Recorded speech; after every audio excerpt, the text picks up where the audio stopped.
Welcome to your weekly astrological forecast for the week of Tuesday, September 28th through Monday, October 4th. And we begin this week on Tuesday, September 28th with the third quarter moon at 6 degrees Cancer. And with Mercury turning retrograde only yesterday, we are reorienting ourselves at this time to a slower and more internal pace. And this is where things can get dysfunctional.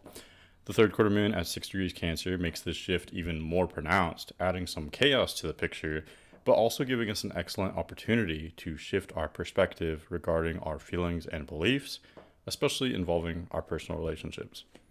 Use Tuesday's volatile and emotional nature to open yourself to new changes that are happening now or recent developments in your life which you may not have yet noticed. On Wednesday, September 29th, after Tuesday's third quarter moon and Mercury's recent turn retrograde, we can now welcome two exact trine aspects on Wednesday.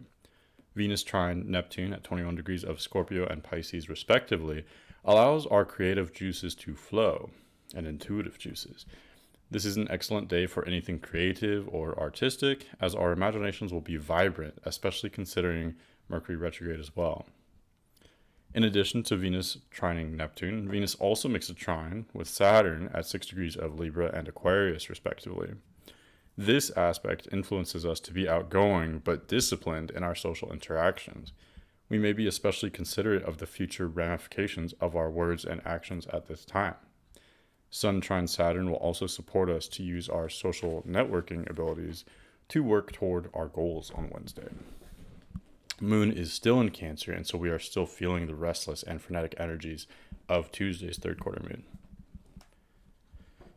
On Thursday, September 30th, Moon enters Leo and becomes a waning crescent, sextiling the Libra Sun, and so the mood is generally positive for the next couple days.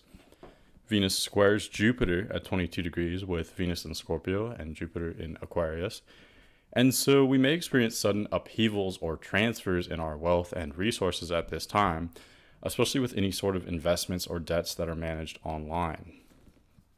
We may have bursts of enthusiasm or disappointment in our intimate relationships, and we may also be inclined to spend more and to treat ourselves at this time. We may be inclined to overindulge.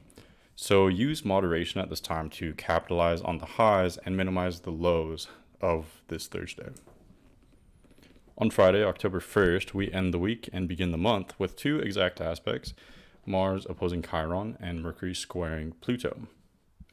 Waning crescent Leo moon provides us with a still warm but relaxed undertone for the day. Libra Mars opposing Aries Chiron means that we will be focused on balancing our own needs with the needs of others. We may be extra sensitive and expressive, but also extra aware of the thoughts and feelings of others. Mercury retrograde Mercury retrograde making a second square with Pluto from 24 degrees Libra suggests that we are grappling with issues which may have actually began over 2 weeks ago, sometime around September 22nd. So just think about what was happening around September 22nd. What began then that you might be revisiting now? Because we may be struggling to deal with our responsibilities and long-term commitments today, especially concerning our relationships, and this has to do with what began 2 weeks ago. We may also find it challenging to communicate effectively at this time, and this aspect is best utilized in gaining insight on our current situation rather than actually improving things at this time. So it's more internal. It's more about internally kind of figuring things out and gaining insight rather than making bold changes on the external plane. Resolution and improvement will come naturally when Mercury makes its final square to Pluto at this location on November 2nd. And I know that might sound like a long time. It's the better part of a month. Well, it is a month away, but these things take time. We're spending this time, most of this month, gaining insight with Mercury retrograde rather than making dramatic improvements right now. The improvements will come naturally in November. So until then, we will be gaining insight and information, expanding our perspectives, etc. On Saturday, October 2nd, Venus at 24 degrees Scorpio sextiles Pluto at 24 degrees Capricorn, meaning that we may be using our intuition and adaptability in order to work toward more long-term goals and aspirations. Leo moon continues to give us a relaxed and upbeat atmosphere as we begin this first part of the weekend. So Saturday seems like kind of a relaxed, pleasant overtone, generally speaking. Sunday, October 3rd, there is a slight shift as the moon enters Virgo and becomes more mostly obscured from view since it is now within close proximity to the sun. So we're gearing up toward the new moon now. This generally causes us to be more relaxed as the moon transits the last part of its cycle in relation to the sun. So we're closing out the lunar cycle. It's a time of relative inactivity, at least physically. The activity is sort of in the ether, or it's, there's these humble beginnings or humble endings at this time that you'll see later once this new moon begins in a few days. Virgo moon in particular enhances our organizational and analytical abilities. Sunday, we also have two exact aspects, Mercury trine Jupiter and Sun opposing Chiron. Mercury trining Jupiter with Mercury retrograde encourages us to rethink our ideas and beliefs. We may experience changes in our outlook on various issues, especially when caused by conversations or information found online, with Jupiter and Aquarius ruling sort of online activities or dialogue. Sun opposing Chiron has the potential to make us more awkward, but also more empathetic. And I don't think this is a coincidence. I think there's something awkward about everyone having a lot of empathy when we have these Chiron aspects.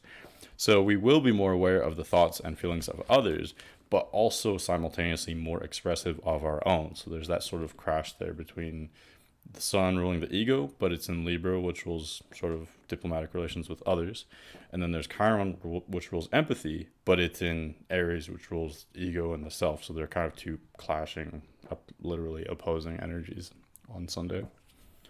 On Monday, October 4th, we begin the week with no exact planetary aspects. Moon in Virgo continues to provide us with a studious, detail-oriented, and pragmatic background vibe. But again, this is a quiet vibe. It's quiet not only because Virgo can be a sort of a quiet or internal sign, but also it's a dark moon. We're not seeing the moon at this time. The moon's energy is almost MIA. It's quiet. It's working in the background because anytime we're beginning, preparing for a new moon, there is stuff happening, but it's sort of behind the scenes. It hasn't yet come into view. The moon is there, and it's about to make that transformation as it passes the sun. We just can't see it. So the things caused by the moon's energies, they're still there in our lives. We're just not really experiencing them in a visual or physical way at this time, sort of in the background. So a slim crescent moon fades from view as we begin to gear up toward the Libra new moon on Wednesday. And that's what I have for this week. So as always, if you have any suggestions or if you'd like a reading of your own, feel free to leave a comment below, or you can email me at manic.mercurian@gmail.com. Thanks for watching.